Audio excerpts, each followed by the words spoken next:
I've made no money from this. I've got nothing but pain and suffering out of it, out of talking about it. I've been harassed at my home. This was used against me partially in losing a job once in teaching.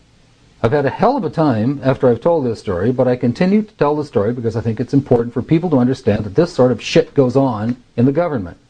If their military personnel were to talk about this, they could be court-martialed, or at least threatened to be court-martialed, to get them to back down and to scare them. And other intimidations would be to hold their paychecks back, transfer them to other bases where a lot of people would not want to go to, like Alaska. These two gentlemen began to question me about this event. And I remember, saying to them, they were being pretty rough, about it, to be honest with you. And I remember telling them, literally putting my hands up and going, "Wait a minute, fellas, I'm on your side. Whoa, just a minute," because they were not really nice. They were very intimidating and made it quite clear to the point that nothing that was seen, heard, or witnessed that transpired during that was to leave this building. You not to say a word to it about your coworkers and off base. Just forget everything you may have seen or heard or whatever concerned with this. It didn't happen. My logbook, I never did see that again. I know we had a new logbook the next day, a brand spanking new one to start with, and that disappeared.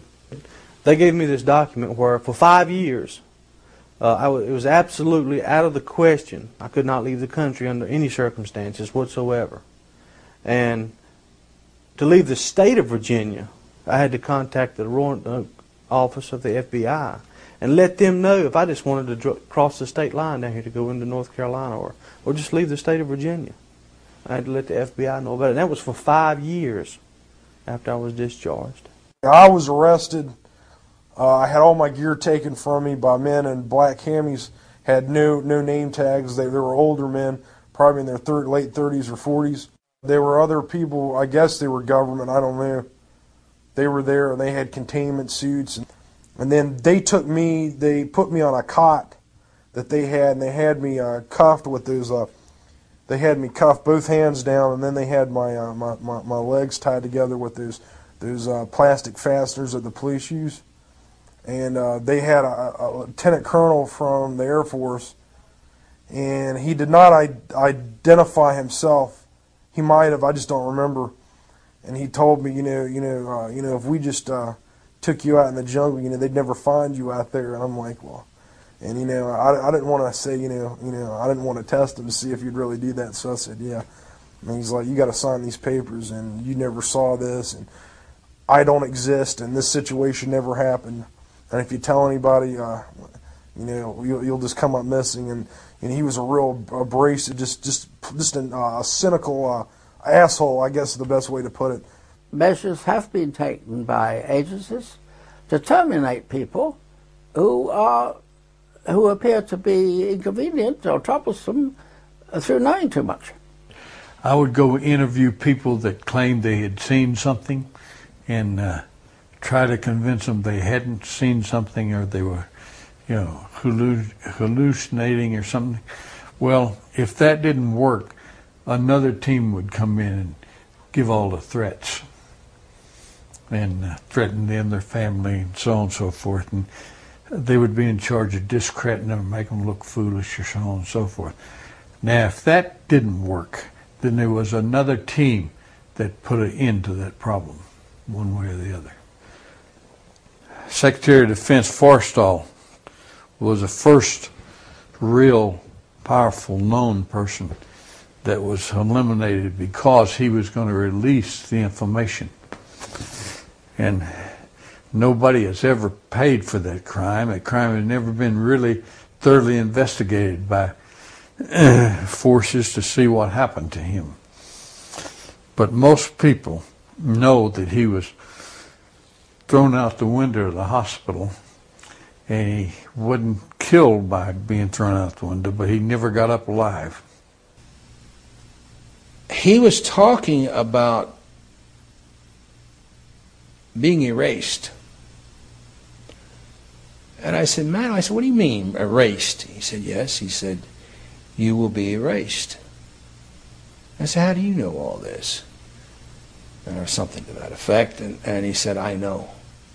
He said, they'll go after not only you, he said, they'll go after your family.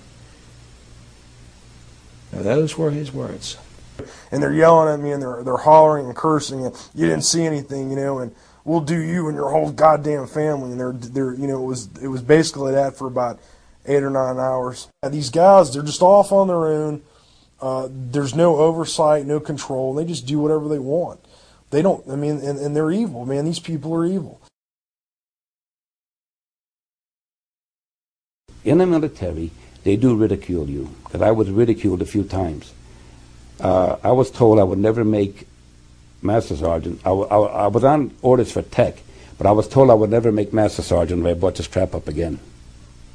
The pilots that had seen things and talked about it, some of them were let go. Some of them released from their flying and treated as nutcases and things like that.